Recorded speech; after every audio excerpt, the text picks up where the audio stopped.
Ya, kita sudah saksikan sendiri apa yang disampaikan oleh Presiden Prabowo Subianto di Kongres ke-18 dari Muslimat NU yang berlangsung kemarin, pemirsa. Cukup tegas dan cukup keras yang disampaikan Presiden Prabowo. Tidak ada yang kebal hukum di Republik ini di bawah pemerintahan Presiden Prabowo Subianto dan Gibran Rakabuming Raka. Bahkan juga ada diksi yang digunakan, bandel ataupun dablek untuk para koruptor yang seakan-akan tidak sadar-sadar untuk mengembalikan uang negara yang akan digunakan untuk kepentingan rakyat. Kita akan membahasnya malam hari ini bersama dengan para narasumber yang sudah hadir bersama saya di Apa Kabar Indonesia Malam. Tentunya ada Mas Andi Aswan, Waketum dari Prabowo Mania 08. Mas Andi, apa kabar? Selamat malam, sehat Mbak ya, Ken. Alhamdulillah sehat-sehat. Alhamdulillah, dan juga bergabung bersama kita ada Mas Ari Junaidi, pakar komunikasi politik dari Universitas Indonesia. Mas Ari, terima kasih sudah hadir, selamat malam. Selamat malam, Mbak Ken. Dan tentunya ada Pak Saud Sitomorang, Wakil Ketua KPK 2015 sampai 2019. Bang Saud Sitomorang, apa kabar? Sehat? Baik, Mbak Ken. Sehat ya? Baik, Oke.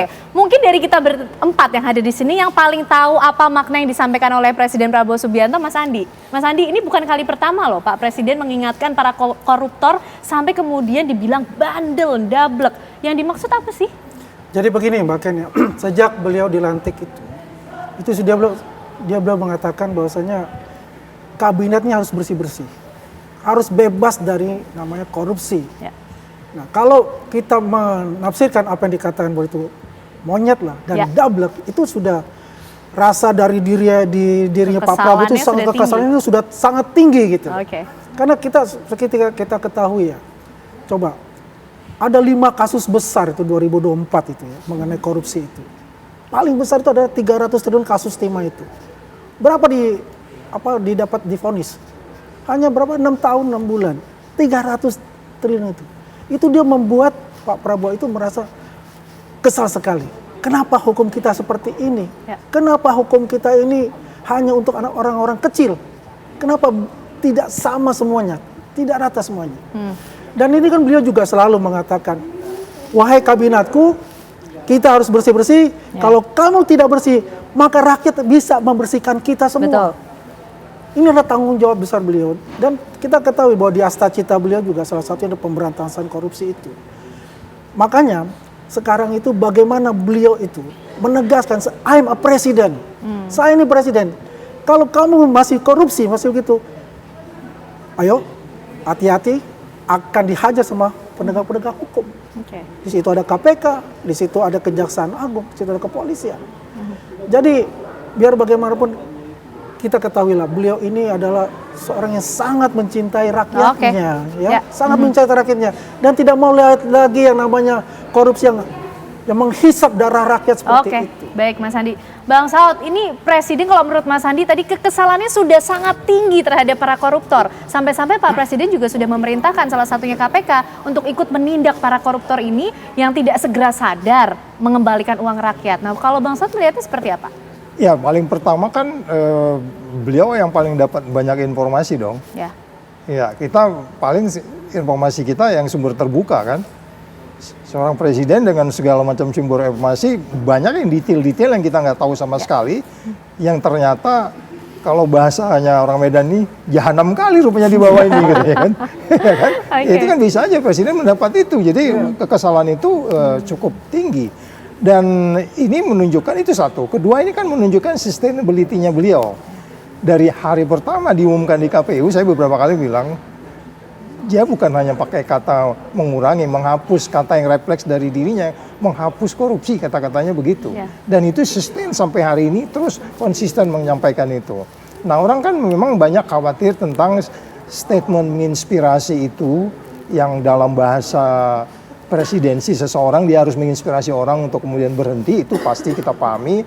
Tapi kemudian ketika itu tidak jalan di bawah, konteksnya kan selalu korupsi itu pencegahan dan penindakan gitu. Ini kan baru deliver message nih, mencegah nih ya memang nanti udah saatnya kepada penindakan yang lebih cepat, yang kemudian lebih berefek jera gitu. Sehingga statement atau message yang disampaikan oleh kepala negara untuk kemudian membersihkan negaranya sebagaimana banyak dilakukan beberapa pemimpin sebelumnya di negara lain, statementnya seperti ini. Dan kemudian indeks persepsi korupsinya naik karena ada penindakannya. Yang tadinya dia 40 naik ke 50 gitu ya. Kita sekarang hari ini naik ya dari 34 ke 37 indeks persepsi korupsi kita. Walaupun ada beberapa penurunan dari poin-poin itu, ini menunjukkan bahwa menginspirasi orang itu menjadi penting. Tapi yang lebih penting lagi adalah bagaimana itu kemudian diimplementasikan untuk kemudian ada variabel-variabel yang dalam bahasa, kalau bahasa akademik itu ada novelty-nya gitu.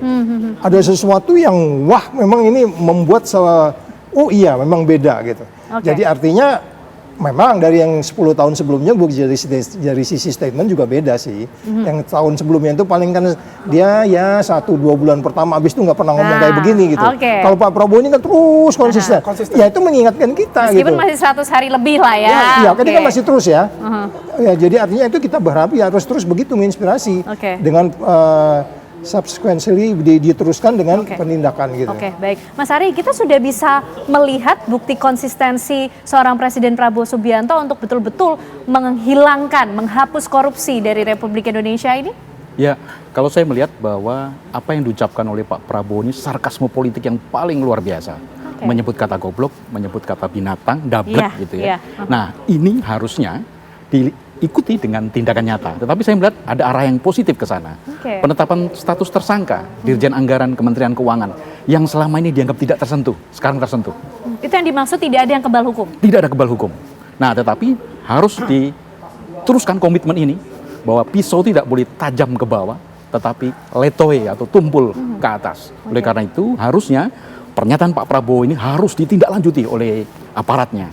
Tapi apa yang kita lihat bahwa aparatnya pun juga masih belum seirama dengan Pak Prabowo.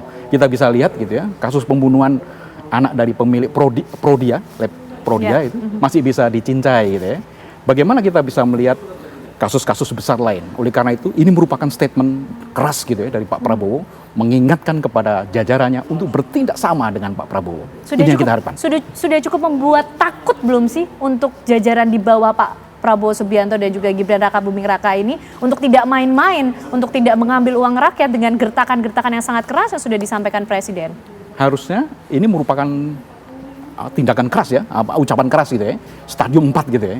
Kalau kita seblak itu udah level 9. Harusnya diikuti dan ditakuti gitu ya, pernyataan dari seorang presiden. Dan presiden punya kekuatan yang full power gitu ya, untuk menindak aparatnya. Dan seharusnya aparatnya juga malu melihat kenyataan seperti ini. Jadi ini pesannya tidak hanya sifatnya sekedar gertakan saja, Mas Ari. Sudah sejauh ini kan dari awal nampaknya Pak Presiden Prabowo cukup tegas menyinggung mengenai bagaimana komitmen beliau untuk bisa betul-betul menghilangkan korupsi begitu, memberikan warning yang jelas kepada para koruptor itu. Yang pertama kita lihat kasus pagar laut yang selama ini adem gitu ya. Ternyata di bawah Pak Prabowo bisa tuntas masalah pagar. Walaupun di antara kementerian saling berbeda pendapat. Tetapi kita butuh ketegasan dari Pak Prabowo untuk mengatasi karut-marutnya dunia hukum kita ini. Oke, baik Mas Adi, kita juga pengen tahu loh nanti. Ini soal ketakutan atau bagaimana kondisi batin yang membantu Presiden Prabowo Subianto karena sudah banyak warning alert yang diberikan begitu ya supaya tetap satu irama, tidak memakan, tidak mengambil uang rakyat begitu. Tapi dijawabnya nanti Mas Andi ya. Dan yang lainnya juga usai jeda pemirsa kami kembali untuk Anda.